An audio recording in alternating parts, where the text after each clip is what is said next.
Hello বন্ধুরা, দেখো যা গরম পড়েছে, এই গরমে কিন্তু ডাল ছাড়া কিছুই খেতে ভালো লাগছে না। তো চলো তাহলে এই ডাল রেসিপিটা দেখে নাও। প্রথমে ভালো করে মুসুরির ডাল ধুয়ে নিতে হবে। ডালটা কিন্তু ধোয়া হয়ে গেছে, ওইদিকে আমি সেদ্ধ বসিয়ে দেবো দুটো কাঁচা লঙ্কা, একটু লবণ আর একটু সরিষার তেল দিয়ে। আর দেখো আমার ছাদ বাগানে কিন্তু গন্ধরাজ লেবুর গাছ আছে, ওখান থেকে আমি একটা লেবু ছিঁড়ে নিলাম আর কয়েকটা পাতা। তোমরা কিন্তু বাজার থেকেও কিনে আনতে পারো।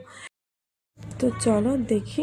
এদিকে কিন্তু আমি লেবু আর পাতাটা ছিঁড়ে নিয়ে নিচে চলে এসেছি, আর ওদিকে কিন্তু প্রায় আমার ডাল সেদ্ধ হয়ে গেছে। লেবুটা এখন আমি কেটে নেব। দেখো এভাবে লেবুটা কেটে নিয়েছি, ডালও সেদ্ধ হয়ে গেছে। এবার ডালটা সম্বারে দিয়ে দেবো। এখানে অল্প সরিষার তেল দিয়ে, দেখো এখানে নিয়েছি কালো সর্ষে, কালো জিরে আর দুটো শুকনো লঙ্কা।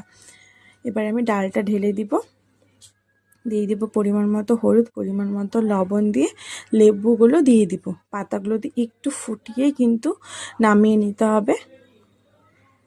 এটা কিন্তু গন্ধরাজ ডাল। অবশ্যই ট্রাই করে দেখো কেমন লাগলো। আমাদের কিন্তু খেতে খুব ভালো লেগেছে, আশা করছি এই গরমে তোমাদেরও খেতে খুব ভালো লাগবে। আর আমার ভিডিওগুলো যদি তোমাদের ভালো লেগে থাকে, প্লিজ আমাকে সাবস্ক্রাইব করে দিও আর পাশে থেকো আর একটা ফলো করে দিও।